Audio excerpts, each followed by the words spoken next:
Hello guys, welcome back. I hope everyone is doing great. In today's video, I thought I would talk about a new fragrance, or I should say 3 new fragrances that I added to my collection that I'm looking forward to wearing as the summer is approaching, as the weather is getting warmer. They focus on the notes of neroli, which is a note that I really enjoy if it's done right in fragrance for the summer and warm weather. And the fragrance that I want to talk about is from Guerlain's Aqua Allegoria line, and this is Nerolia Vetiver, which is the first fragrance that I actually own from this line of Guerlain. I did in passing sniff fragrances from this line, but I never actually added one to my collection. And recently I was watching the Top Note, Cherie, and she was talking about Celine's Parade, which is a neroli scented fragrance, and mentioned Nerolia Vetiver as a fragrance that she got in light of getting Parade, and it piqued my interest, and I started out with the regular EDT and then got the Forte, which is the eau de parfum concentration of Nerolia Vetiver. Same name, just an eau de parfum concentration. This one, the original, was released in 2022. The Forte was released in 2023. And my understanding is that the Aqua Allegoria line has the regular fragrances, and then they have a Forte line, which are meant to be stronger eau de parfum concentration, deeper, stronger versions of the eau de toilettes. Then I found a limited edition Harvest version of Nerolia Vetiver, and this is magnificent. We'll talk about all 3. The Harvest version is also an eau de toilette. It was also released in 2023 when the Forte was released. So that we'll put aside for now. These 2 share similar notes. The difference being that in the original you have neroli, you have vetiver, you have fig, and there's a basil note.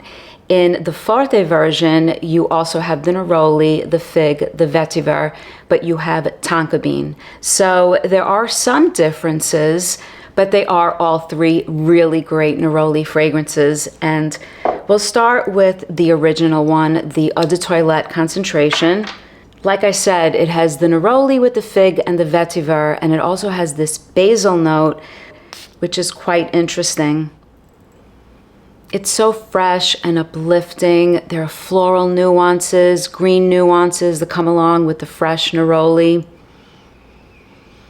The fig in the fragrance is not overwhelming. It's not a prominent fig note, so the fig doesn't overtake. And the vetiver is such a great complement to the neroli without overtaking the fragrance. It can sometimes be, at least in my opinion, a little bit of a masculine note in fragrance. For fragrances that focus on vetiver, sometimes it can lean masculine. Here, it does not do that whatsoever. It's a nice dry vetiver that adds an earthiness and almost something a little bit mossy in the base of the fragrance, but it doesn't overtake. The fig is slightly lactonic without overtaking the fragrance. It's not sweet. The only sweetness you have is the sweetness that comes along with the neroli itself, which gives the citrus sort of aspects, and it has this freshness without being overly citrusy. So what I really like about this, I like that it's not super citrusy and super bright. At the same time, it's an absolutely fresh fragrance. It's a neroli fragrance from the beginning all the way to the dry down. It's really nice. It's a little linear, which is fine. It's not the most long-lasting fragrance, maybe 4 or 5 hours, which is also fine and sort of expected with this sort of scent profile, but it's really well done. I enjoy it. I was wearing it the other day, and I was comparing and contrasting. On one hand, I had the original EDT. On the other hand, I had the eau de parfum, the Forte version. This one is great. I really like it. It's uplifting. It's perfect for summer day. It's sunshine in a bottle. It's freshness. and it's not a neroli that overtakes the other notes in the fragrance, if that makes sense. It's a neroli that's perfectly complemented by the vetiver.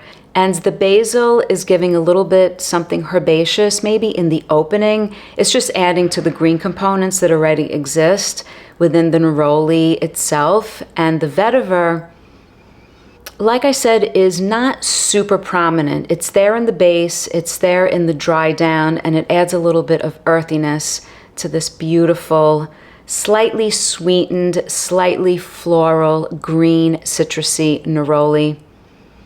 It's great. It's not super transparent, and it's not a zingy, citrusy, bright fragrance. Yes, it's fresh, but what you get with this is something fresh with a hint of like a lactonic, figgy aspect to it without overtaking the neroli. And this vetiver in the dry down, it's really well done. I like this a lot. So let's move on to the Forte version, which I like even more. And like I said, the difference is that the Forte version has tonka bean.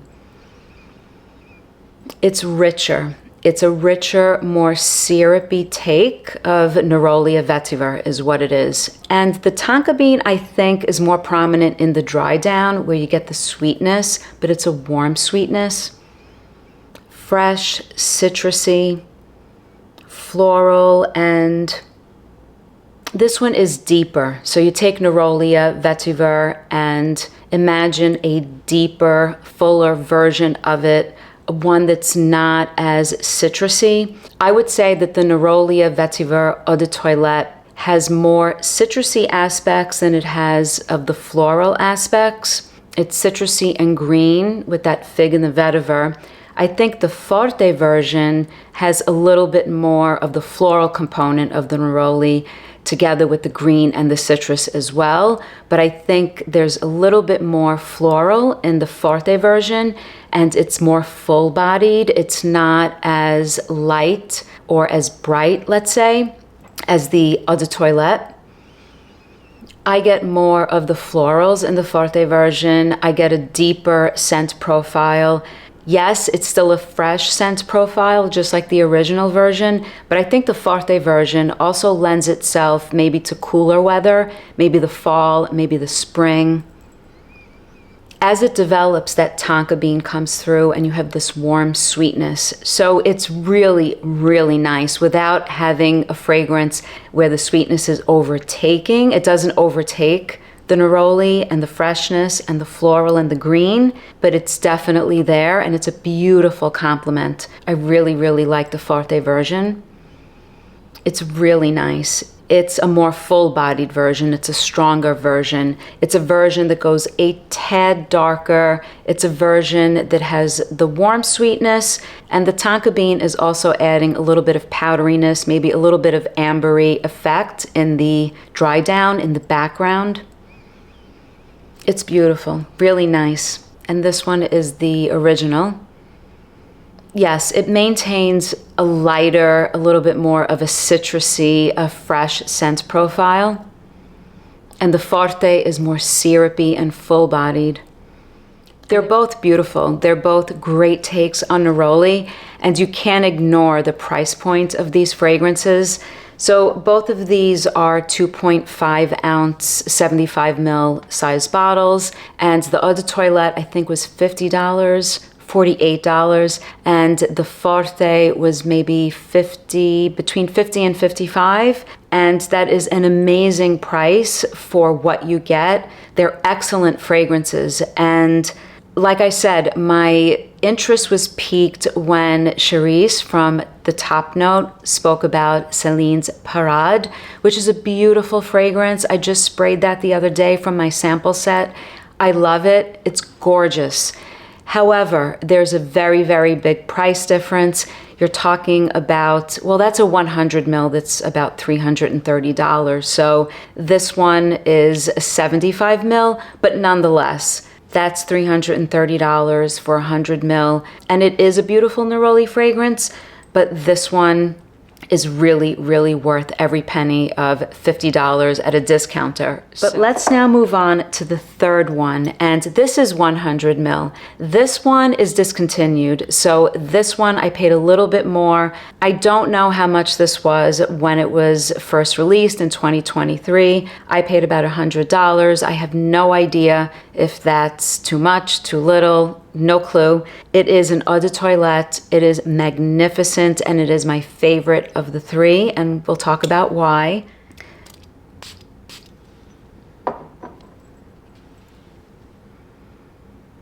This one is my favorite of the three. I love this one. This one has the addition of orange blossom honey, and it changes everything. So you have the neroli, you have the vetiver, you have the fig, but you have this beautiful orange blossom honey, which is honey that's extracted from the orange blossom flower. And that's basically the honey that the bee extracts when it pollinates, I believe. But in perfumery, I believe that the orange blossom honey note is something that is extracted from the orange blossom flower. And so you have a honeyed aspect to it with the sweetness. You do have the citrusy aspect, you have the floral aspect, you have the green aspect. So this one is just a syrupy version. The sweetness comes from a blossom, a honey sweetness. So it's not a sugary sweetness, it's not a saccharine sweetness. It's a beautiful, beautiful complement to the already sweetness that you get with the neroli and the vetiver in here and the fig note. So it's everything that I really like about the Nerolia Vetiver in both the original and the Forte version, because they are similar. It's everything that I like about those, but it has this beautiful orange blossom honey to complement the rest of the composition, and I think it's fabulous. I really like this. There's something that comes off powdery, almost dry. I don't know if it's coming from the vetiver, but you get the citrus freshness from the neroli, you get the green, and you get the floral, but you have something very dry, almost hay-like and powdery. And like I said, the honey is like this syrupy addition to the fragrance, a natural sweetness, and I imagine this sort of ambery, syrupy color drizzled over this neroli, vetiver, milky fig combination for fresh fragrance that is full-bodied and syrupy. It's really, really nice. I imagine wearing this one maybe a little dressed up, warm weather, but a little dressed up. That's how I differentiate this one from the other two. Again, all three are magnificent. Unfortunately, the Harvest, I guess, was a limited edition. There may be some bottles here and there on Mercari or maybe eBay. That's where I found my bottle. I really like it. It's rich. That's how I would describe it. It's a rich fragrance. It's a rich take on neroli. The bottle is really nice. I like the packaging. I like the shapes of the bottles. I think they're great. They're adorable. I like this sort of gold cage at the top. This one has a little green, I guess, rope around it. It distinguishes the Harvest version from the regular one. If you compare the color of the juice of the Forte, which is in here in my right, and you compare the color of the juice to the original eau de toilette, the Forte version has like a darker greenish color, while the eau de toilette is a lighter color. So that sort of matches the differences in the scent profiles. And I think the Harvest is somewhere in the middle. So like I said, this is a 100 ml size bottle. I don't know if it came in anything smaller than this size. It's an eau de toilette concentration, and I think it's worth every penny of the $100 that I spent on this. It's fabulous. This one almost, as I'm smelling it from the bottle, it almost has a beachy sort of scent profile. I feel like it smells like the beach. I feel like I'm under the sun at the beach, and maybe I'm getting wafts of honeyed orange blossom with the freshness of the neroli. It's really nice. So that is my take on Guerlain's Aqua Allegoria Nerolia Vetiver, the Eau de Toilette, the Forte version, and the Harvest version. Let me know in the comments if you guys have gotten your nose on these fragrances, what you guys think, which one you prefer, which one you like, what the differences are to your noses. And as always, thank you so much for watching, your support, and your comments. Until next time, bye guys.